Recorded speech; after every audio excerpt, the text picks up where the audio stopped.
Cédric, Silver. Je suis hyper content de vous avoir aujourd'hui. C'est un épisode qu'on a organisé depuis longtemps. Et comme je vous le disais, j'ai été très excité de vous avoir, de parler avec vous voilà, de votre vision du marketing, votre vision de l'IA, ce qui se passe chez Cegid. Il se passe beaucoup de choses. On en parlait juste avant d'enregistrer l'épisode. Aujourd'hui, on va couvrir le marketing, l'IA, voilà comment un ERP qui connaît pas mal d'infos sur la boîte peut lui donner de l'information concrète. Mais avant de commencer tout ça, je vais vous demander à tous les deux de vous présenter. Donc, je laisse la main à celui qui veut Vas-y, c'est commencer. commence. C'est gentil.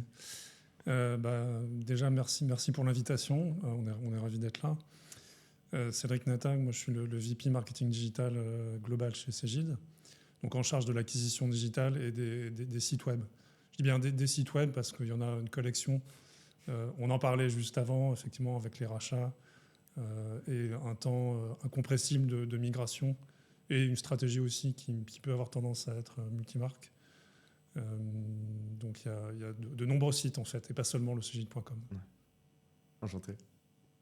Et donc, Silver Duquesne, VP Marketing, en charge de toute la partie field marketing sur les segments de marché mid-market prioritairement. Et bien sûr, par extension, on travaille aussi avec toutes les entreprises, les grands comptes, les comptes stratégiques. Donc, on va dire globalement un opérationnel assez large et sur toutes les solutions qui vont concerner les RH, la finance, donc un spec vraiment assez important de ce côté-là. Génial, ravi. Cédric, Silver, je pose normalement cette question à chaque épisode. Normalement, j'en demande 3, mais dans ce format aujourd'hui, je vais en demander qu'un chacun. Est-ce que tous les deux, vous pouvez me partager une transformation, un aha moment que vous avez vécu, qui a eu un effet transformant chez vous? Silver, c'est facile, je te laisse y aller. Ouais, alors je vais volontairement prendre un exemple plutôt perso que pro, mais parce que l'impact, on l'a encore aujourd'hui. Et j'y pensais ce matin là dans le train. Je me suis dit, je vais dire ça, mais je vais passer pour un boomer. Je suis déjà passé dans un autre truc. Mais c'est l'arrivée du smartphone. Parce que c'est vrai que ça a quand même... aujourd'hui, on en a toujours les impacts. Mais quand le smartphone est arrivé, en fait, on a complètement changé la donne d'un point de vue marketing. Ça a ouvert des possibles inimaginables. Quand on voit aujourd'hui que on l'a avec nous tout le temps, il y a un niveau de consommation qui est extrêmement fort. La manière dont on travaille aujourd'hui, la manière dont on consomme en tant que particulier, en tant que professionnel, c'est l'instantanéité de l'information qu'on a pu avoir grâce au smartphone qui a ouvert ça. Et c'est vrai que quand on projette et qu'on se dit, auparavant, on était derrière un bureau, on attendait d'avoir l'info pour pouvoir la traiter, pour pouvoir l'interpréter, pour pouvoir faire des choses. Ce matin, je suis venu de Lyon, j'ai bossé dans le TGV. Il y a le Wi-Fi dans le TGV qui va à 300 km/h. J'ai été en flux continu d'informations avec mes équipes, avec les gens avec qui je travaille en venant ici aujourd'hui. Et en fait, c'est ça aujourd'hui, c'est cette instantanéité qui est importante. Et je pense que c'est important parce que c'est un impact direct aussi sur ce qu'on vit en ce moment avec l'IA, c'est que ça nous a permis d'arriver à ça.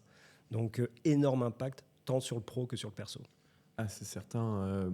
C'est sûr qu'il y a une 10-15 d'années, avec l'arrivée des smartphones qui sont là, avec la possibilité d'avoir une connexion fluide en fait, d'à peu près n'importe où, ça change radicalement notre manière d'interagir et même pour vous, en fait, la manière dont on vient en fait, pousser du contenu, pousser de la data via en fait, ces smartphones et comment on interagit avec les consommateurs, enfin, ça a un impact clé et jusqu'à quel point en fait, on passe même du temps sur notre smartphone. Quand il arrive, on s'en sert juste pour les utilisations essentielles. Aujourd'hui, on passe 10 heures par jour dessus. C'est ça. C'est comment même ça vient interagir, le lien entre comment il vient se positionner même avec entre consommateur, le client, l'entreprise et avoir ce lien en fait direct vers notre consommateur. On viendra l'explorer juste après.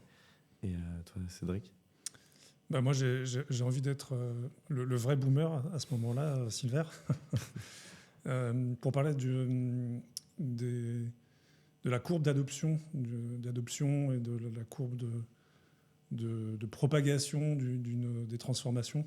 Donc, si on parle des smartphones, je vais revenir quelques années, même plus tôt, parce que j'ai traversé vraiment l'avènement de l'Internet. Et je pense qu'il y a des similitudes avec la révolution IA qui est en marche. Il y a eu une espèce de bégaiement en 2000-2001. Mais après, effectivement, ça a été une déferlante. On a parlé des smartphones, on a parlé du Wi-Fi, effectivement, dans le train, bien évidemment. Mais c'était intéressant de voir cette courbe d'adoption. Et je dirais que la leçon qu'on peut en retirer, c'est qu'il faut y être ni trop tôt ni trop tard. Il y a une loi qui s'appelle la loi d'Amara, qui est qu'on surestime les effets de prime abord et on sous-estime les effets à long terme. Donc il faut être il faut être aux aguets et prudent sans doute. Ouais, je pense que c'est hyper intéressant ce que tu dis. En fait, c'est vrai qu'on retrouve énormément la similitude entre l'arrivée du web et l'arrivée de l'IA. Et j'aime beaucoup ce que tu dis avec un peu le bégaiement qu'il y a eu en 2000-2001 et de ce qui se passe, rien que si on suit l'actualité les semaines précédentes, avec tout le monde parle de bulles IA, c'est trop. Alors, est-ce qu'il y a des bulles partout? Bon, c'est un autre sujet, mais vous, qu'est-ce que vous en pensez? Est-ce que vous pensez qu'on va avoir ce petit moment de bégaiement comme en 2000-2001, comme ce que tu disais, ou qu'on est peut-être dans une pleine bulle IA? C'est quoi votre ressenti? Moi, personnellement, je pense pas du tout, mais je pense que c'est une révolution majeure. Mais qu'est-ce que vous en pensez? Oui, je pense que je pense pas qu'il y aura l'éclatement d'une bulle de la même manière. Il y aura peut-être une correction. Ça me permet d'évoquer effectivement la vision qu'on peut avoir chez Cégide de l'IA, et on le développera plus avant, qui est de faire de l'IA utile. Tu parlais des smartphones aussi. Effectivement, tout n'est pas toujours utile, si on peut dire. Bon, après, encore, il faudra définir le terme. Mais effectivement, c'est peut-être l'IA qui est un peu cosmétique, peut-être, risque d'avoir une correction, mais ce ne sera qu'une partie, à mon avis. Moi, juste pour compléter par rapport à ta question quand même, parce que c'est intéressant cette histoire de bégaiement, parce qu'on le retrouve à quel niveau? Il y a d'un point de vue financier, il y a d'un point de vue stratégique, et il y a aussi d'un point de vue mise en place opérationnelle dans les entreprises. Là, par contre, je pense qu'on est sur ce bégaiement-là, actuellement, parce que en fait, il y a eu un tel engouement, et on a en fait l'IA qui est arrivée, pour une fois, c'est une des technos, je pense, qui est arrivé quasiment en même temps dans la sphère privée que dans la sphère professionnelle. Et en fait, c'est ça que au niveau des entreprises, qu'on a du mal aujourd'hui à gérer de manière globale, parce qu'il a fallu commencer à mettre en place de la stratégie autour de l'IA. Quel poids devait prendre l'IA dans la stratégie? Quel poids doit prendre encore l'IA dans la stratégie des entreprises aujourd'hui? C'est très spécifique à chaque entreprise. Derrière, quelle gouvernance est-ce qu'on met derrière tout ça? Est-ce que c'est marketing? Est-ce que c'est DSI? Est-ce que c'est un nouveau service qu'on doit mettre en place? Et là, il y a des questions quand même qui sont extrêmement importantes. Ça commence à s'affiner. On a beaucoup eu des cas où, au final, on était sur des cas d'usage qui commençaient à se mettre en place de manière ad hoc et un petit peu désordonnée dans ce qu'on a pu voir sur les early adopters côté entreprise. Maintenant, par contre, il y a des vraies stratégies qui commencent à être construites, il y a des vraies gouvernances, et c'est là où on commence à se structurer, et c'est ce que tu évoquais aussi un petit peu tout à l'heure au niveau de la courbe d'adoption, Cédric. C'est que là, on est en train de passer dans un nouveau mode qui va beaucoup plus professionnaliser l'utilisation de l'IA dans les entreprises. Ouais, c'est vrai que c'est très intéressant ce que tu dis. C'est vrai que l'IA, en fait, elle est arrivée du côté perso. Même complètement, c'était la stratégie de OpenAI. C'est comme ça qu'ils sont devenus leaders, alors que c'est peut-être pas eux qui ont la meilleure intelligence. Et je sais pas ce que vous en pensez, mais je trouve qu'on a vraiment eu un cycle. On a eu les personnes qui voulaient tester, donc un peu l'effet première vague. Ouais, il faut absolument qu'on fasse de l'IA. Tous les directeurs d'innovation qui se disent on se jette dessus, puis on met des Chief AI Officer. Alors, c'est important, mais en fait, ça va être. En fait, c'est comme le chip digital d'il y a 10 ans. En fait, aujourd'hui, ça va être partout, tout est digital, et comme l'IA va être partout. Et je trouve que, je ne sais pas si vous l'avez ressenti, c'est par cycle en fait de l'année. On sent que ça vient vraiment de la famille, de l'entourage. Ouais. Ah, est-ce que tu avais fait tel outil? Et je trouve qu'après chaque moment en fait clé de l'année, on sent que les utilisateurs et les interlocuteurs dans les entreprises se disent ah, en fait, j'ai testé ce truc d'IA, c'est génial, je suis plus réfractaire, comment est-ce que je peux le faire avec? Et je pense qu'il y a vraiment un sujet et c'est là où je te rejoins, c'est vrai que là, on est vraiment rentré dans la phase où, bon, globalement, on a tous assez accès maintenant à de l'IA de manière professionnelle, super. Mais maintenant, c'est comment est-ce que je veux faire de l'application IA. C'est ça. Et on aura nos géants, nos LLM, enfin, ça sera comme nos GAFA de demain, où en fait, ça sera le cœur. Bon, ça va être plus dur à aller chercher dedans. Mais ensuite, comment on crée de l'applicatif en fait, dessus, qui connaît en fait, l'entreprise et qui apporte de la valeur en profondeur et pas du tout de la surface pour refaire un mail. Et c'est là où je pense qu'on va rentrer directement dans le vif du sujet. Au final, c'était vraiment ce qu'on se disait au début de l'épisode, c'est qu'on allait direct à t'embarquer. C'est comment déjà vous comprenez en fait, à quel stade vous en êtes quand vous accompagnez vos clients. Est-ce que vous sentez vraiment qu'il y a ce changement de valeur et de vision? Quand j'accompagne un client, c'est plus de je veux faire la petite touche IA, mais là j'ai compris comment ça fonctionne et je vais être capable d'aller en profondeur pour apporter énormément de contexte sur mon modèle opératoire de mon business pour venir le transformer avec de l'IA, et c'est là où il y a de la valeur ajoutée?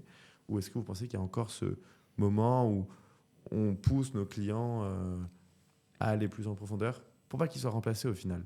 Oui, exact. Enfin, il y a toujours un travail d'éducation qui doit être fait aujourd'hui. C'est-à-dire qu'on ne doit pas se positionner sur une approche IA dans les solutions qu'on peut proposer, juste de manière très cosmétique, très paillette. C'est ce que tu évoquais un peu tout à l'heure, Cédric, et c'est ce que tu évoques là maintenant.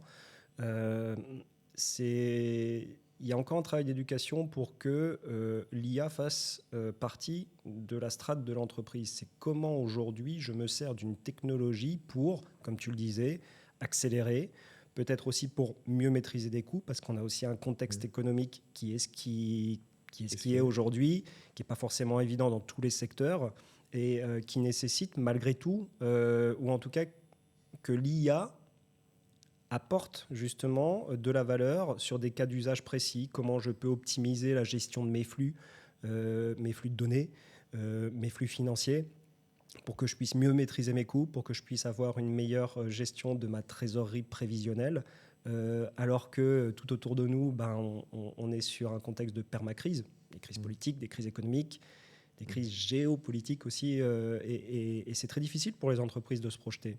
On a un bout de réponse avec l'IA sur la partie financière. On parlait un peu de retail tout à l'heure, secteur très, très touché en ce moment économiquement, c'est très, très, très compliqué. Là aussi, on peut apporter des éléments pour aider à avoir une maîtrise des coûts au niveau de la stratégie, ou à l'inverse, de pouvoir mieux gérer toute la partie stock, anticiper des tendances de fond économiques, sociétales, etc., pour pouvoir justement avoir une meilleure anticipation. Ça ne va pas tout résoudre, mais je pense que ça va permettre de mieux affiner, d'être un peu plus dans le contrôle et donc d'être un peu plus serein sur la direction qu'on prend dans les entreprises. Et c'est ça, en fait, qui me paraît important.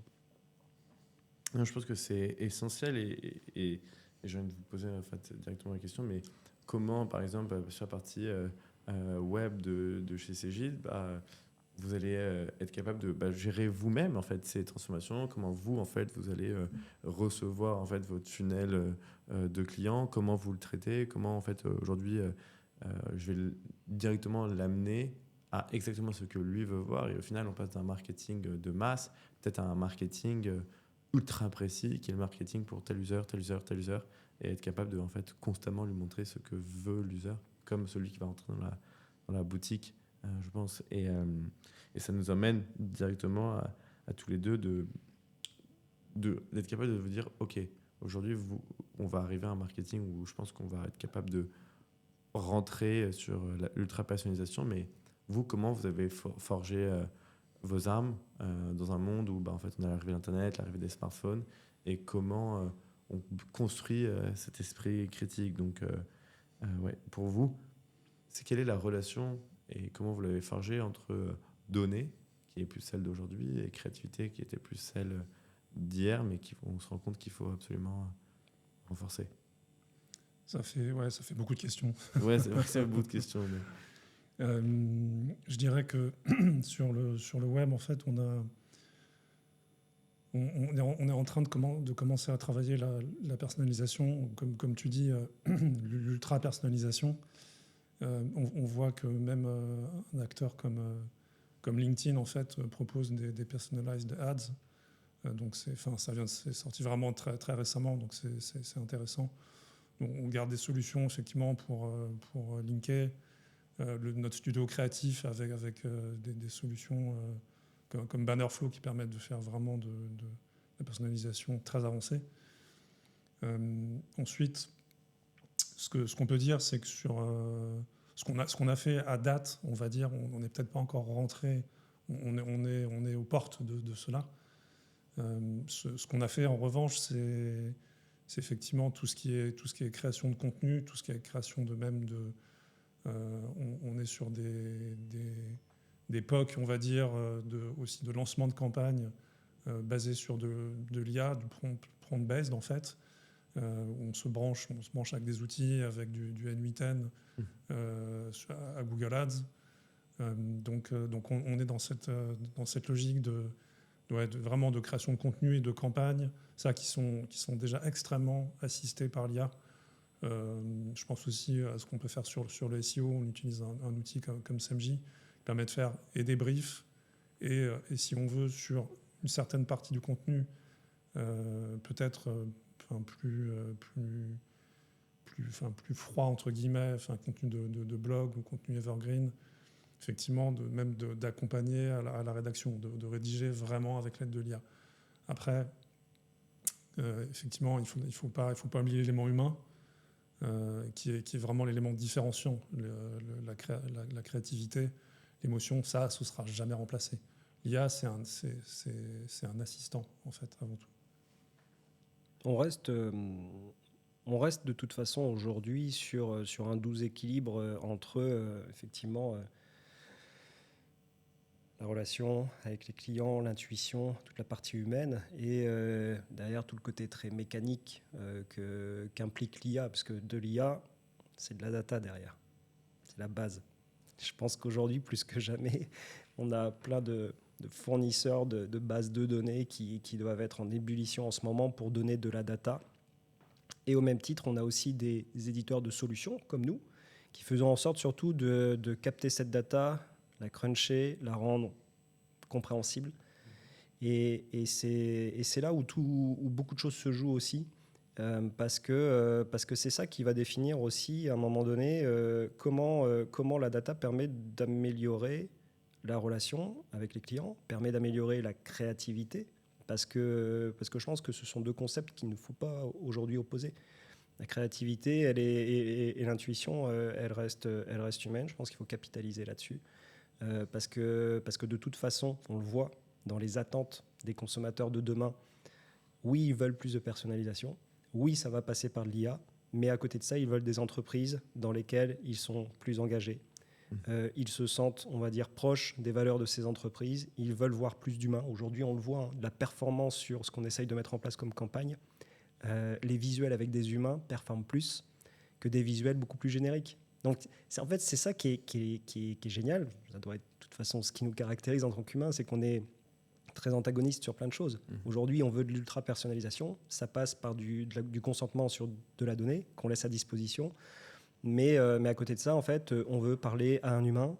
On veut que cette personne... On veut avoir l'impression, parce que parfois c'est juste une impression qui est à combler, on veut avoir l'impression que cette personne-là comprend ce qu'on souhaite, anticipe même peut-être ce qu'on souhaite. Et c'est là un petit peu toute la magie de notre métier, parce qu'on est au cœur, marketing, ça reste, on est au cœur de la compréhension des besoins, des attentes et de l'anticipation de ce qui va se passer sur le marché. Clairement, et on le voit d'ailleurs, des géants de l'IA font toute leur pub avec que des shoots réels, des photos réelles avec des humains réels. Et ils font OpenAI, il fait ça. Ils ont des billboards dans tous les US avec que des photos réelles, alors que c'est les pros de la génération de l'image.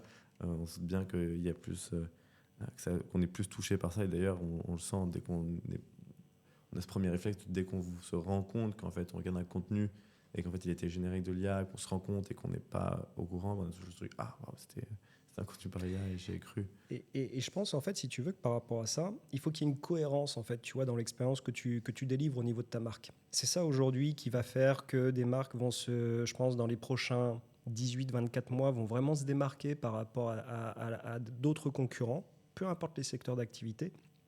Parce que si tu as une cohérence dans ton expérience, je pense que le consommateur de demain, B2C, B2B, peu importe, ne va pas apporter une importance démesurée au fait que ton contenu il était produit par de l'IA ou par de l'humain. dès lors qu'à un moment donné, il est capable de voir quand même que dans tout son customer journey, dans tout son voyage dans l'entreprise, toute son expérience dans l'entreprise, il y a des touch points où tu as quand même quelqu'un derrière qui parle avec lui, avec elle. Et c'est ça qui est important aujourd'hui. Il faut qu'en fait, on ait une certaine forme de cohérence d'expérience client, d'expérience utilisateur. Oui, l'IA va prendre de plus en plus de place, mais d'une certaine manière, pour en laisser encore plus à l'humain. Donc, si les deux prennent plus de place, c'est juste qu'on rentre dans une sphère de relation entre l'entreprise et l'humain, en fait, qui s'agrandit par elle-même parce que l'IA ouvre ces possibilités-là. Tu renforces essentiellement le point du copilote. En fait, l'IA, c'est vraiment notre assistant, c'est notre Exactement. copilote. Il fait toutes les tâches à plus basse valeur ajoutée pour nous donner la plus haute valeur ajoutée et nous donner l'information pour avoir de l'impact. Et donc, du coup, ça m'amène à la question. Aujourd'hui, Cegid, elle vit cette transformation. On vit tous un changement culturel, l'entreprise aussi. Il y a des nouveaux métiers, des nouvelles technos. Vous, comment vous le sentez comment vous voyez l'évolution en fait de cette transformation sur ces nouveaux métiers et ces nouveaux usages au sein de votre activité? Tu veux commencer ou... Vas-y. Déjà, maintenant, chez Cegid, ça fait un peu plus de 2 ans que l'IA a été intégrée dans notre plan stratégique. Donc, ça, c'est un premier signal fort. Et ça n'a pas été qu'une question d'intention. Ce que je dis souvent, enfin, c'est pas moi qui le dis souvent, mais on le constate. Si on n'a pas une appropriation de la part de la direction de CJ, des managers, etc., ça va toujours être difficile de faire redescendre dans les équipes une intention. Et là, en fait, ça a été très rapide parce que, comme tout le monde, on a vu le potentiel que l'IA nous offrait. Et très rapidement, en fait, on a eu des programmes de formation de l'intégralité des collaborateurs Cegid. J'insiste là-dessus, l'intégralité. C'est ce que j'avais lu. Je suis très curieux d'en savoir Donc, un peu plus. Les marketeurs, pour produire du contenu, c'est évident. 75% de nos contenus aujourd'hui sont créés grâce à l'IA. Et puis, les équipes de développement, mieux développer, moins d'erreurs, avoir des releases produits de plus en plus fréquentes. C'est ça. Plus itéré, plus exactement. brainstormé. Donc ça, c'est extrêmement important. Mais aujourd'hui, on a des commerciaux qui travaillent aussi avec cette dimension-là pour pouvoir aussi mieux piloter leur business, mieux anticiper les besoins de leurs clients, pouvoir proposer des présentations commerciales plus personnalisées, mais sur lesquelles ils vont avoir la main. Donc derrière, on n'est plus dans une souffrance non plus quotidienne de tous les métiers, mais on a vraiment des agents IA qui se mettent en place sur différents métiers, mais on conserve une cohérence sur toute la chaîne de valeur Cegid, et ça, c'est extrêmement important. Et on continue d'avoir des formations, d'être systématiquement dans le goût de l'innovation, mais ça, le goût de l'innovation, ça se retrouve aussi pas mal chez toi, je crois, Cédric. Ouais, je pense que ce que je peux compléter à ce que vient de dire Silver, c'est la dernière brique peut-être de formation qui sont intéressantes. Tu disais un mot, Alexandre, tu disais le mot réfractaire, qui a pu voir le jour au début, qui a été... je le perçois encore des fois dans mon entourage, sur les impacts aussi de l'IA, pour ne pas s'en cacher. Et donc, on a depuis quelques semaines, en fait, tout un programme qui est important d'accompagnement du changement, qui s'appelle Change as Opportunity. Et je crois que ça, c'est important, effectivement, parce que les outils, adopter un outil, c'est une chose. Faire des tâches, avoir un assistant qui nous permet de mieux faire des tâches isolément, c'est une bonne chose. Mais il y a une question de mindset, en fait, qui est de voir toute l'opportunité dans le changement et de laisser les oripeaux du réfractaire qui est en chacun de nous, peut-être, derrière nous, quoi. C'est ça, en fait, on est vraiment dans un moment où il faut absolument être dans un mindset où on va tester, où en fait, il faut être curieux et il faut absolument être curieux tous les jours, parce que tu t'en sers pas pendant 2 semaines, tu es en retard, ça évolue tellement vite et tu te rends compte que l'application que tu te servais il y a un mois, si on n'est pas servi ce mois-ci, elle a complètement changé. Et je pense que quand on parle de culture et de changement culturel, je ne sais pas ce que vous en pensez, mais il faut absolument pousser les utilisateurs à aller constamment tester et ne pas se dire ok, je vais dans ma routine, je vais sur le même outil tous les jours et je vais pas essayer de voir comment je peux faire ce que je fais tous les jours d'une manière différente et comment constamment je vais pas être dans ce changement-là. On a parlé de développeurs, on a parlé de code. Aujourd'hui, si tu veux pas, enfin, je sais pas quelle est la politique chez Cegid, si il y a pas mal de vibe coding, s'il y a pas mal de solutions que vous poussez, mais aujourd'hui, elle est indispensable. Comme la création de contenu IA, si je veux pousser plein de contenu à plein de gens. Et c'est ce qu'on retrouve côté marketing. Hein. On a cette culture comme tu dis, du test and learn. Mais l'IA n'a pas révolutionné la chose parce qu'on le faisait déjà auparavant. Au même titre, avec les équipes de Cédric, il y a de l'A/B testing sur les différentes campagnes qu'on va mener. On va tester soit des visuels, soit des taglines parfois ou du messaging, tu vois, qui vont varier et qui vont nous permettre d'aller vers ça. Mais en fait, par contre, là où tu as raison, c'est que plus que jamais aujourd'hui, l'IA nous force à être dans cette culture de l'innovation, à être dans cette culture du test. Et je pense en fait qu'elle nous permet aussi beaucoup plus facilement et beaucoup plus rapidement d'identifier si on est OK ou pas. C'est bien, ça peut être aussi un piège. Parce que parfois, le biais de la data qu'on a à un instant T, quand on propose du marketing, surtout sur du marketing B2B, il faut parfois aussi laisser du temps au temps. Là, je pense que c'est aussi une nouvelle manière d'aborder le travail parce que tout est tellement instantané aujourd'hui sur la data qu'on récupère que parfois, on peut avoir des biais d'interprétation, tu vois, sur ce que la data et donc, par extension, l'IA va nous apporter comme information. Et je pense qu'il faut vraiment s'adapter selon son business, selon son marché, ses clients, ses audiences. Il faut vraiment qu'on soit en mesure de s'adapter à ça parce que je pense qu'aujourd'hui, et surtout demain, l'un des éléments clés justement pour pouvoir dire est-ce que l'IA m'aide vraiment et améliore mon efficacité ? Oui, mais est-ce que en tout cas aujourd'hui, tu es sur une analyse qui correspond à la temporalité de ton marché ? Et ça va être extrêmement important parce que tout va encore plus vite que d'habitude, ça allait déjà très très vite, ça va encore plus vite aujourd'hui, et donc il va falloir être cette fameuse intuition, tu sais justement, la place de l'humain au milieu de tout ça, c'est des fois aussi de retenir un peu les chevaux pour dire, attention les gars, on a de la data, ouais, est-ce qu'il faut la double-checker, est-ce qu'il faut lui laisser un petit peu plus de temps ? Et c'est ce qu'on vit aujourd'hui avec du SEO, c'est ce qu'on vit aujourd'hui avec du GEO qui va venir par-dessus tout ça.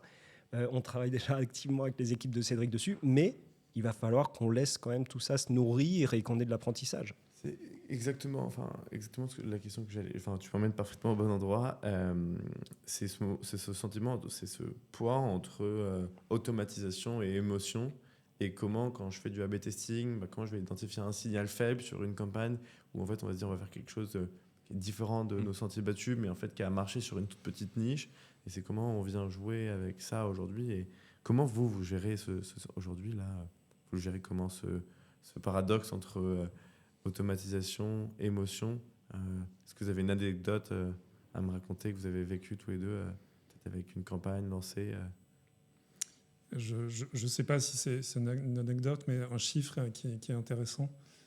En fait, il y a quelques années, il y a peut-être 4-5 ans, un A/B test sur 2 était déployé, donnait un résultat positif. Et aujourd'hui, c'est plus qu'un test sur 4. Donc ça veut dire qu'il y a plus d'exigence encore dans l'intuition, dans la créativité, pour trouver vraiment des voies d'amélioration, pour être dans l'amélioration continue. Et en même temps, c'est un challenge, parce que même en s'inspirant, comme tu disais, et c'est intéressant, nous, on travaille avec Caméléon sur les A/B tests, donc ils nous partagent des retours, effectivement, ils ne sont pas forcément d'ailleurs du domaine du logiciel et du SaaS. Mais c'est vrai qu'il y a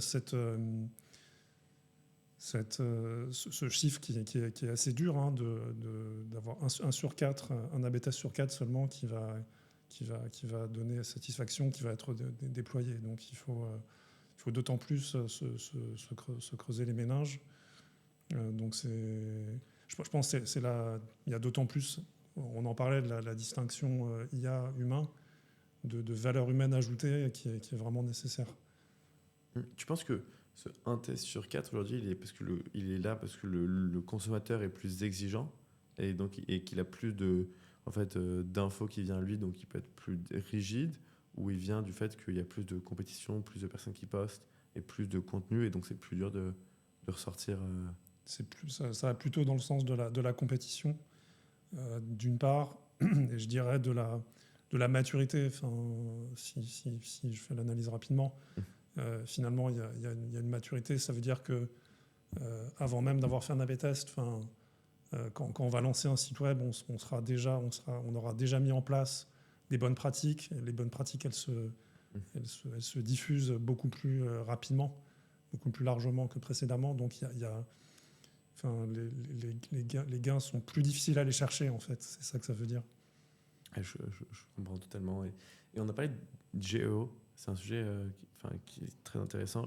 Pas plus loin que cette semaine, je parlais avec une compagnie d'assurance qui exerce au Moyen-Orient, et il me disait il faut absolument que tu m'aides à parler avec mes ciseaux, parce que en fait, s'ils ne comprennent pas qu'il faut absolument qu'on prenne ce virage, en fait, on va se faire remplacer par des néo-assurances à terme. Et lui, il me disait, moi, dans un pays, j'ai 50% du trafic qui vient du GEO, ce qui est colossal. Il me dit, c'est pour ça, il faut absolument vraiment que tu pousses. On fait pas mal de conseils avec eux, pas mal de formations, surtout pour leur top management, et pour les pousser, pour leur apporter des solutions concrètes. Et on sentait vraiment ce sentiment d'alerte chez lui, où il a compris que le train est là, il a compris qu'il doit faire passer un message.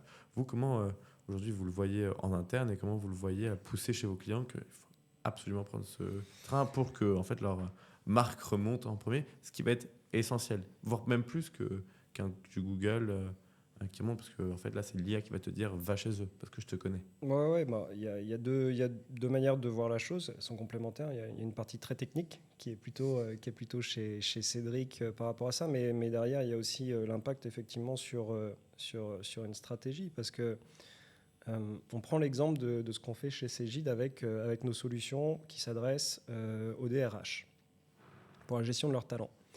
Aujourd'hui, il y a tout un travail de fond qui est fait dans nos solutions pour faire en sorte que les directions RH qui utilisent nos produits vont s'assurer qu'ils ont des collaborateurs qui sont bien onboardés, bien formés, qui vont pouvoir partager aussi les sujets sur lesquels ils se posent des questions, leur bien-être, la qualité de vie au travail, etc., etc.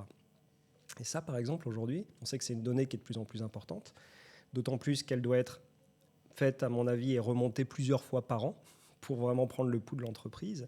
Et pourquoi je te donne cet exemple-là ? Parce que celui-ci, à un moment donné, il va permettre à l'entreprise d'avoir tout un travail sur la marque employeur au travers de l'engagement de ses salariés. Ces salariés vont faire savoir qu'ils sont bien dans cette entreprise, qu'il y a un vrai accompagnement dans cette entreprise. Il y a des plateformes aujourd'hui qui te permettent de savoir, comme Glassdoor, etc., qui te permettent de savoir quel est l'avis des salariés sur une entreprise.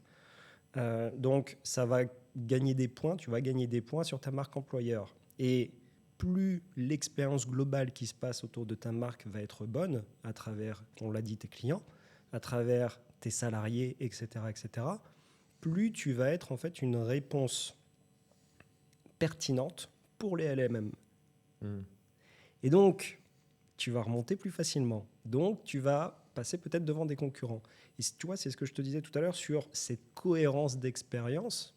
On en parlait pour les clients, mais là, en fait, tu te rends compte que même pour tes propres salariés, ça va avoir un impact, ça peut avoir un impact sur ton business. Même sur l'acquisition de talent. Exactement. Surtout l'acquisition de talent, l'attractivité d'une marque. Parce que c'est aussi important à un moment donné de rassurer le marché pour dire j'ai pas qu'un côté shiny de ma marque, c'est pas juste de la paillette, c'est pas juste du marketing de marque employeur. C'est vrai, ça se passe chez nous. Et tu verras que demain, quand on parlait justement B2B, B2C, peu importe, mais en tout cas, les marchés potentiels vont être très attentifs à ce qui se passe chez les marques avec qui ils vont consommer, chez qui ils vont consommer. Ça va passer par rapport à ce genre de choses. Il va y avoir des initiatives autour probablement de tout ce qui est économie verte, évidemment, le ESG, etc. De est-ce que les salariés de l'entreprise avec laquelle j'ai décidé de travailler sont bien ? Oui, non. Si c'est non, je pense que demain, avec les LMM et toute l'approche GEO, ça aura un impact business. Peut-être pas évident immédiatement, peut-être difficilement mesurable à un instant T, mais je pense que plus on va avancer dans le temps, plus ça va être une composante très importante. Et de toute façon, ce sont toutes les études qui ressortent aujourd'hui, les EY, les PwC, font remonter que le marketing 2030-2040, en fait, ça va vraiment être l'élément central, c'est l'expérience du client avec l'entreprise et justement aussi, est-ce que cette entreprise partage des valeurs que le client partage? Et ça va se retrouver à tous les niveaux. Ouais, et en fait, pour aller dans ce sens-là, ça devient effectivement ça devient davantage des signaux qu'un site web avec du SEO, avec des backlinks. C'est des signaux, comme tu dis, beaucoup plus divers. C'est le retour de la brand dans le SEO. Il y aurait beaucoup de choses à dire sur la GEO. En fait, il faudrait que tu nous réinvites. Il faudrait faire juste un épisode sur le GEO. Mais effectivement, j'aime bien. J'ai vu une infographie qui disait SEO is not dead. Enfin, ça arrive tous les 2 ans. SEO is dead. En fait, il est pas dead. Il se transforme. Là aussi, c'est juste une transformation qu'il faut accueillir comme telle. On est entre l'évolution et la révolution. Après, je suis pas devin. Mais ça change effectivement beaucoup de choses sur le content, sur les signaux, sur la partie technique. Après, je voudrais rebondir, si tu me permets, sur ce que tu disais. Ton contact qui te disait, je vois 50% de trafic qui viennent du GEO. Peut-être, mais ce qu'on voit, nous, en tout cas, ce qui est perçu sur le marché, c'est que le KPI est moins le trafic, en fait. Pourquoi ? Parce que les parcours changent avec le GEO. Qu'est-ce que tu vas faire quand tu vas chercher un logiciel, que ce soit un logiciel produit par Cegid ou que ce soit un logiciel marketing quand on fait nous-mêmes nos recherches? Tu vas aller dans un LLM, tu vas aller dans ChatGPT, tu vas faire des recherches, prompter, ajuster, te baser sur la réponse, continuer à prompter, etc. Et en fait, tu vas aller vers les sites, tu vas faire ta shortlist en fait dans le LLM. Et donc ça, c'est invisible du site, sur le côté site internet. Et nous, on a vu par exemple AI Overviews qui est arrivé, pas en France, parce qu'on est l'un des derniers pays réfractaires, on peut le dire. Enfin bon, il y a des histoires légales, je ne vais pas entrer dans le détail. Mais on l'a vu sur nos filiales espagnoles et allemandes. Et en fait, c'est pour ça que je te disais, le trafic, c'est que le taux de clic et le trafic avaient tendance à perdre entre 30 et 50%, en fait. C'est ça, en fait. Je vois ce que tu veux dire. Donc, en fait, c'est... OK, il y a 50%, mais en fait, la personne a déjà passé en fait, 10-15 minutes, a déjà exploré ça, et en fait, l'IA a déjà chauffé, entre guillemets, le lead, et en fait, il est tombé dessus parce que l'ensemble des questions qu'il a posées, avec l'ensemble des informations que l'outil a, l'a poussé à aller sur ça, et peut-être qu'il a ouvert les 3 pages des 3 sites, des 3 marques différentes. Exactement. Et donc ensuite, il faut voir le funnel. Est-ce qu'il va convertir chez moi plus rapidement avec moins de clics? Je vois ce que tu veux dire. C'est le cas. Et en fait, ce qu'on voit, c'est une augmentation des taux de conversion. Ça, c'est vrai. Le trafic venant des LLM, il est très qualifié, très convertisseur. Parce que le parcours a changé.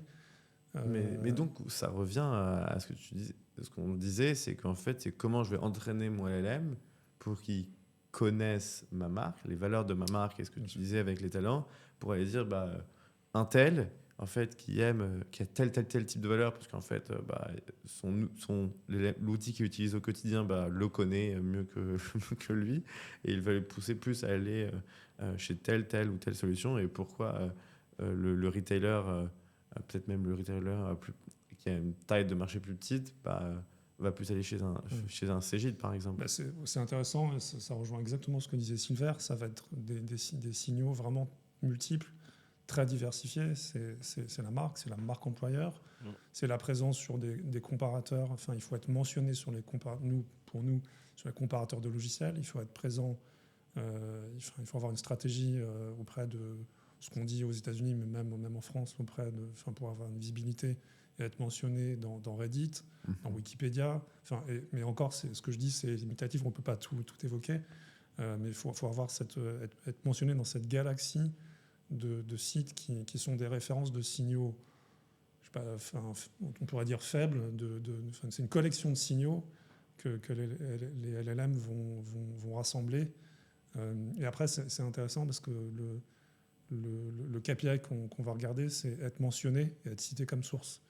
Donc, SEO is not dead, mais il évolue quand même beaucoup. Il évolue énormément et j'ai du coup envie de vous poser la question. Ça devient ultra pluridisciplinaire. En fait, il faut le marketing, il faut le produit, il faut la tech, il faut même le client. En fait, il faut trouver un moyen d'inclure le client dans cette branche-là. Comment aujourd'hui, vous le sentez de votre côté, de venir en fait, connecter toutes ces branches pour être capable, en fait, on revient toujours au JO, mais pour être capable de remonter plus, d'accompagner mieux vos clients et de, in fine, apporter de la grosse valeur ajoutée, surtout que vous touchez en 360 les différentes parties de l'entreprise. Nous, on a la chance d'avoir quand même une activité, un cœur de métier qui nous permet déjà de brasser une quantité de données quand même qui est extrêmement importante. Donc ça, c'est le côté quand même qui est très positif, qui pourrait devenir négatif si on avait du mal à la structurer, mais on a des équipes en interne qui travaillent énormément là-dessus et qui nous permettent justement d'avoir un dataset aujourd'hui, je pense, qui est extrêmement bien fourni et qui nous permet justement de nous orienter pour prendre les bonnes décisions. Après, et tu l'as très justement dit, il faut aussi donner de la place au client au milieu de tout ça. Et justement, ce qu'on voit sur certaines tendances, il faut quand même toujours, à un moment donné, aller le tester, aller le travailler et échanger dessus avec les clients. Il faut quand même, tu vois, à un moment donné, qu'on vienne s'asseoir à côté d'eux. C'est important pour qu'ils voient de l'humain, c'est ce qu'on disait tout à l'heure, mais je pense qu'à un moment donné, il faut qu'on confirme certaines choses parce que jusqu'où vont les outils, vont les LMM. Est-ce que c'est sur du prédictif? Est-ce que c'est sur du lookalike? Est-ce qu'en gros, ils font des reproductions, tu vois, de profils, de typologie de clients qu'ils vont nous proposer, ou est-ce qu'à l'inverse, ils sentent qu'il y a quelque chose qui est en train de se passer sur de l'intent data dont on n'a peut-être même pas conscience, nous. Et ça, à un moment donné, tu ne pourras pas exclure le fait que le client, il faut que tu ailles lui poser la question. C'est comment vous avez travaillé, comment vous nous avez connus, pourquoi à un moment donné vous vous êtes posé cette question-là. Est-ce que le besoin que vous avez émis sur un outil financier, il partait vraiment d'une contrainte financière? Si ça se trouve, peut-être pas du tout.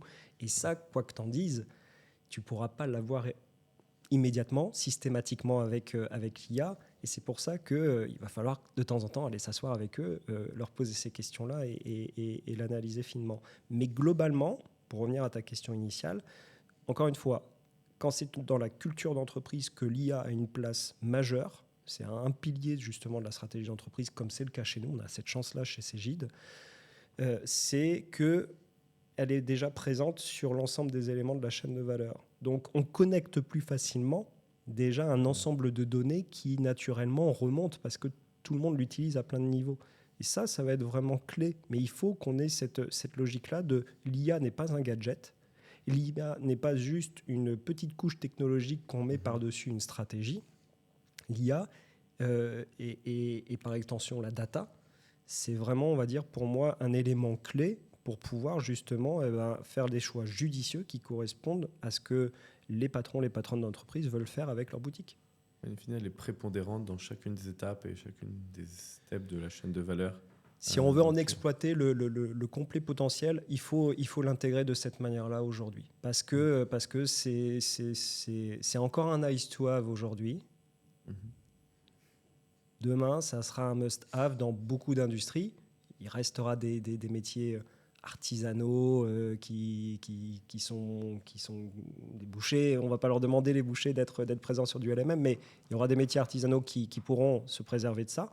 Par contre, des entreprises comme Cegid dans le tertiaire et beaucoup d'autres des entreprises de services et beaucoup d'autres métiers encore, si on ne prend pas on va dire le train maintenant, clairement, ça va être très très challengeant l'année prochaine et les années qui suivront. Et j'ai envie de dire, pour rebondir sur le boucher, il fera sans doute sa TVA avec l'aide d'un outil Cegid qui embarque de l'IA. Et je pense à ça parce que on a un exemple, on a une solution qui est sortie récemment, dans laquelle il y a aussi un élément important qui est la transparence. Une IA va bien évidemment peut-être pas prendre des décisions, mais en fait faire des tâches, comme on disait, nous assister dans des tâches, comme dans une déclaration de TVA. On a un devoir de transparence du process envers nos clients. Et en fait, ils ont toujours la possibilité de savoir comment l'IA en est arrivé au résultat et de faire une correction d'erreur. Ça, c'est vraiment important aussi. Oui, c'est d'être Du capable contrôle. d'avoir du contrôle et en même temps d'être capable d'expliquer aux consommateurs les étapes et les enchaînements comme s'il parlait au final un humain, comme un comptable qui se trompe sur une déclaration Exactement. et qui est capable d'amener une erreur. On arrive bientôt sur la fin de cet échange. Pour vous, vous êtes au cœur de cette révolution, donc je dois vous le demander sur les deux aspects. Vous le voyez, en fait, le retailer de demain, vous le voyez, en fait, vous le voyez comment il va utiliser l'IA, comment vous allez, c'est quoi votre utilisation de demain, et même comment est-ce qu'on est capable d'aider nos clients à aller vers ce demain, comme tu disais, l'artisan, comment on le pousse même à aller vers l'utilisation de demain. Ça, c'est une sacrée question, mais c'est vachement intéressant parce que tu te demandes, ça nous pousse en tout cas à nous poser la question dans des métiers comme les nôtres, en tant qu'éditeur de solutions de gestion pour les entreprises, est-ce qu'on n'a pas un devoir maintenant en fait, qui nous incombe ? En fait, c'est ça la vraie question, c'est quel est notre devoir et est-ce qu'on n'a pas une mission qui va au-delà justement juste de faire des solutions de gestion, mais d'être des accompagnants au final, au développement des entreprises et des clients qu'on accompagne. Et c'est ça qui va être très, très important. Comment on va le faire aujourd'hui ? Je pense que c'est encore un petit peu tôt. On disait, on a encore pas mal de pédagogie. On se rend compte déjà que dans des grands groupes qui sont déjà bien structurés, c'est pas évident l'IA en termes de gouvernance. Donc il y a encore quand même pas mal de chemin à faire. Mais Cédric, tu l'expliquais. On doit avoir de la transparence sur les process qui sont produits derrière. On doit mettre à disposition de nos clients aujourd'hui les outils qui vont permettre de répondre au mieux aux exigences de demain. La dématérialisation des flux au travers de la facture électronique qui est en train de... L'échéance se rapproche maintenant en France, là on n'est plus qu'à quelques mois. C'est un exemple comme un autre. Mais c'est le début d'une accélération de la dématérialisation de beaucoup de choses.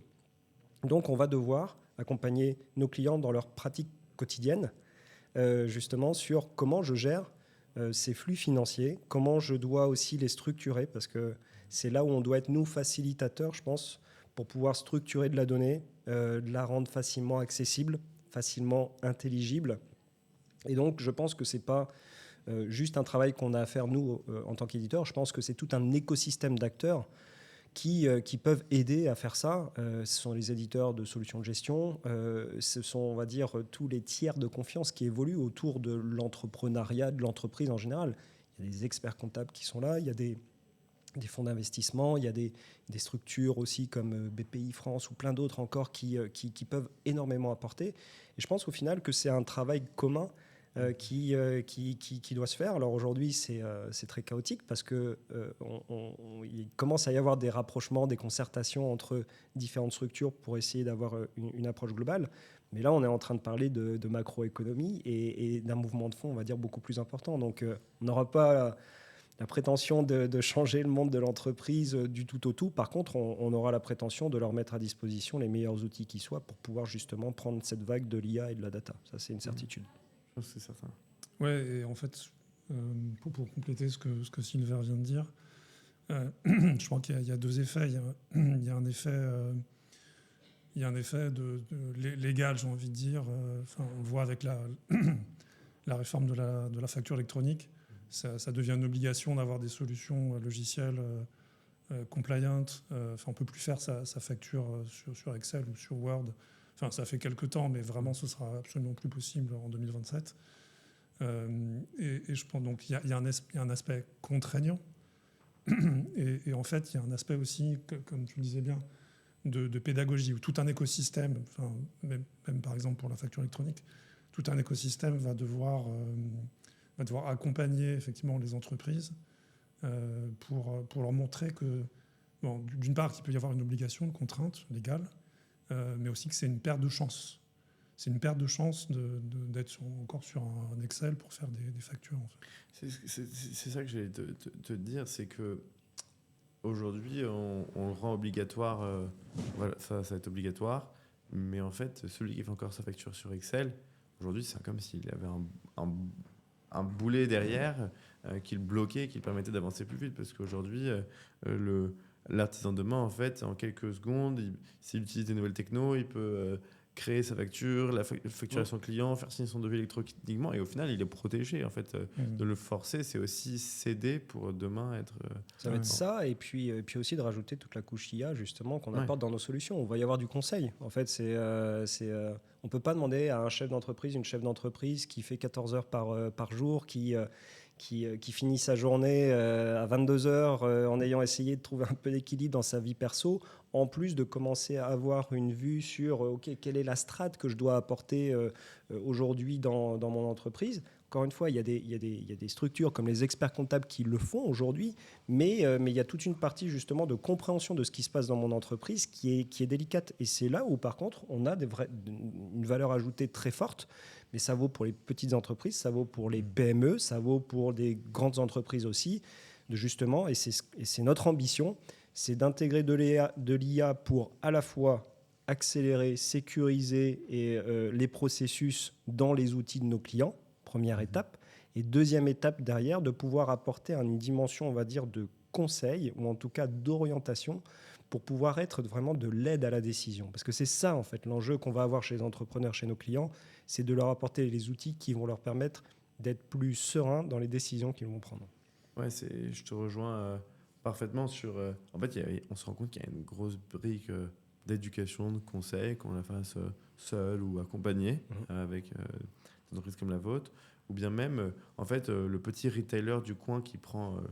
lui qui est vraiment impacté en ce moment.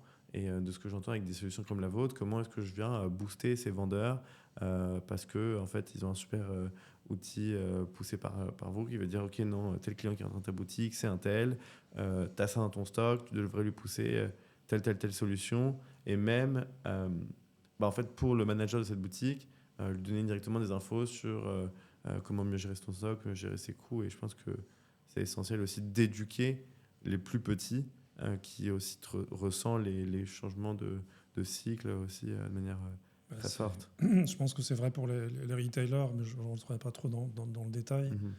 Il y a un exemple qui est assez parlant aussi. Silver parlait de l'entrepreneur, de l'artisan qui bosse 14 heures par jour. En termes d'IA utile, je pense à notre solution Bobby, en fait, pour les entrepreneurs et les artisans du BTP. Et tu parlais, j'y pensais parce que tu parlais de effectivement faire son devis, son devis puis sa facture dans Excel de manière distincte, donc sans lien. Nous, ce qu'on propose, c'est une solution qui permet de faire son devis effectivement en tant qu'artisan du BTP à la voix. Et ça encore une fois, ne pas avoir ça, pour l'artisan qui n'aura pas ça, peut-être pas dans 1 an, peut-être pas dans 6 mois, mais peut-être dans 2-3 ans, ce sera une perte de chance, encore une fois. Il devra le faire encore à la main, j'allais dire à la mano. Et en fait, son concurrent aura, avec une solution, soyons un peu chauvins, avec une solution Cegid, il aura gagné du temps qui lui permettra de faire un chantier en plus. C'est certain. Mais c'est certain, même l'artisan qui doit relancer parce qu'il y a une facture à payer, si demain l'IA, elle a accès à ta trésorerie, elle a accès à tes comptes, elle a accès à tes factures, elle te dit attends, dans 2 semaines, là, parce que tu t'en es pas rendu compte, tu vas avoir un petit trou dans ta trésorerie, donc relance tous tes clients et le fait automatiquement à ta place. C'est le cas, ça fait des relances automatiques, c'est déjà le cas. Je peux confirmer. Donc clairement, ça boucle l'ouverture de ce sujet. Donc clairement, c'est indispensable et tu le ressens même, tu vois, nous, chez Cléo, on le ressent en fait en très peu de temps. En fait, tu peux lancer ton abonnement SaaS, éditer tes abonnements, lancer tes factures, avoir directement la récurrence, comprendre ce qui se passe chez tes clients et être capable d'aller beaucoup plus vite, beaucoup plus rapidement en fait. Donc c'est sûr que c'est intéressant. Là, pour le dernier mot de la fin, je pense qu'on va avoir une curiosité à un moment dans cet épisode. Vous, tous les deux, c'est quoi la routine, l'habitude que vous avez? C'est une question qu'on pose tout le temps chez Cléo, qui vous fait évoluer, qui vous fait vous transformer, qui anime votre quotidien. Donc c'est quoi un peu votre petite chose que vous faites tous les jours? On a commencé par la transformation, on finit par celle-ci. Vas-y. Je dirais, dans le marketing digital, il y a particulièrement une chose, c'est de faire de la veille. On parlait d'IA, ça infuse vraiment dans le digital. Donc vraiment l'importance de continuer à faire de la veille, parce que sinon, c'est pas, comme je disais tout à l'heure, c'est la même logique. Sinon, on stagne et donc on perd des positions, on n'est plus en contact avec l'état de l'art. Et là, une chose qu'on fait plus en interne, c'est de partager les best practices. On en a parlé, Cegid a fait plus de 30 acquisitions ces 6-7 dernières années. On a plein de collègues dans différents pays du monde, beaucoup d'Europe. Donc de partager, c'est important parce que on est dans l'infobésité, en fait. Il y a beaucoup d'informations dans nos métiers, dans l'évolution de nos métiers. Sur la JO, par exemple, c'est en parlant avec nos collègues allemands qu'on a trouvé la solution qui nous permet de faire le monitoring. Pourtant, on n'a pas vocation beaucoup à échanger avec eux. L'acquisition est assez récente, donc ils sont encore en train de... On essaie de pas trop les déranger. Mais effectivement, après, on s'est satisfait d'avoir un de mes collègues me disait oui, c'est un très bon choix de logiciel. Oui, mais c'est parce qu'on est dans l'échange, dans les best practices, dans la coopération. Je pense que c'est ça qui est important. Ouais, c'est super beau. Et moi, pour l'innovation, moi, je me suis monté un petit bot, en fait, parce que j'utilise quasiment plus des moteurs de recherche classiques. Moi, je suis quasiment tout le temps sur de l'IA. Je suis un peu comme toi. Voilà, parce que ça, en fait, on gagne du temps. Parce que le jour où tout le monde aura compris que le job il est fait de la même manière, mais on gagne du temps, les moteurs de recherche vont vraiment prendre une grosse claque. Donc moi, en fait, je me suis monté un petit bot de veille sur toute la partie market. Où en gros, dès que j'ai un petit peu de temps, je lui demande justement de me faire le point sur les dernières actus, les dernières nouveautés, sur la partie Martech, sur des bonnes pratiques, etc., qui sont remontées sur des sujets que j'ai bien paramétrés dans mon prompt. Donc, ce qui me fait en fait un digest de tout ce qui se passe. Et puis après, il y a quand même des... c'est pas pour faire la promo du podcast, mais aujourd'hui, les podcasts aussi sont toujours vachement inspirants. Ce qui prouve qu'à un moment donné, on a toujours besoin d'entendre des humains pour savoir un peu ce qui se passe aussi à droite et à gauche, parce qu'il y a des personnes qui font nos métiers, qui se posent les mêmes questions que nous, qui ont testé certaines choses, qui ont des variations parce qu'on ne fait pas tout à fait les mêmes choses, qui peuvent être parfois extrêmement enrichissantes. Donc voilà, l'innovation aujourd'hui, elle est là. Et puis après, comme d'habitude, et pour finir là-dessus, on laisse un cadre de jeu extrêmement important. Le droit à l'erreur, ça doit être une culture qu'il faut retrouver, je pense, partout, pour toujours garder cette dimension de créativité. Aujourd'hui, plus que jamais, parce que l'IA on pourrait penser que ça appauvrit la créativité des équipes. Je pense que non. Au contraire, justement, en ayant une information qui est mieux structurée, qui est mieux condensée, ça nous laisse du temps pour se focuser sur d'autres choses. Donc le cadre est plus grand. On va pouvoir tester plus vite, et je pense que l'innovation aussi, elle va être là dans une approche beaucoup plus décomplexée de nos métiers, où on se laisse la possibilité de tester. C'est là aussi où on laisse parler aussi l'innovation et la créativité et un peu l'intuition, et après on booste tout ça à l'IA, à la data, et je pense qu'on a le meilleur des combos. Ouais, c'est une culture de l'expérimentation, je suis entièrement d'accord. Et notre rôle en tant que manager, tout le niveau de management, c'est de mettre en place une sécurité psychologique. L'importance d'expérimenter, c'est crucial, et donc par extension la possibilité de l'erreur, et effectivement qu'il y ait un cadre sécurisant psychologiquement pour dire on va se tromper tous, mais ce n'est pas grave, ça fait partie de la démarche d'expérimentation. C'était pas préparé, mais j'adore votre mot de la fin à tous les deux.